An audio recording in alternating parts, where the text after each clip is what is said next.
দিনগুলো পড়ে মনে একলা নির্জনে, মনে হয় এই তো পাশে রয়েছো তুমি।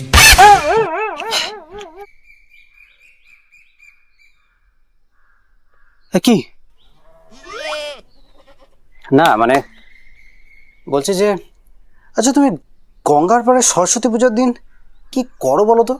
গত 2 বছর ধরে দেখছি, কেসটা কি? আর সরস্বতী পুজো 2 বছর আগে পৌলমীকে আর আমাকে তোর বৌদি এখানে বসে থাকতে দেখে ফেলেছিল, বুঝলি? কি কেলো সাংঘাতিক কেস।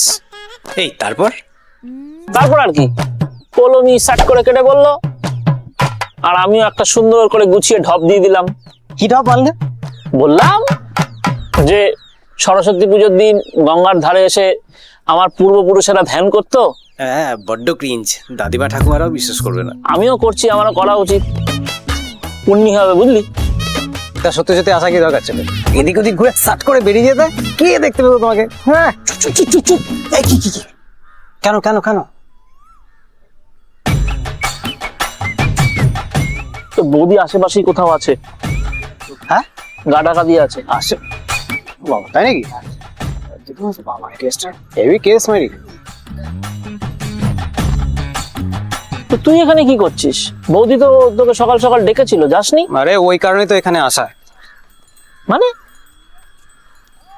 আসলে প্রসেনজিৎ দা, 2 বছর আগে না তোমার আর পৌলমীর ব্যাপারটা আমি বৌদিকে বলে দিয়েছিলাম। বিশ্বাসঘাতক, আগে ব্যাপারটা তো শোনো। আমি আজকে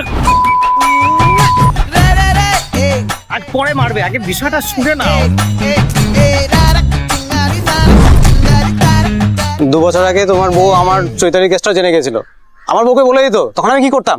আমি ওই জন্য সব বলে দিয়েছি। ওই জন্য তো আমি 2 বছর ধরে সব চেপে গেছি, তোমাকেও বলিনি। আর বৌদি সেটারই ফায়দা নিয়ে পাহারা দিতে আমাকে পাঠায়। তোমার জন্য না আমার সরস্বতী পুজোটাও গেছে। 2 বছর ধরে আমি চৈতালি সাথে দেখা করতে পারিনি সরস্বতী পুজোতে। তুই কি বুঝবি রে?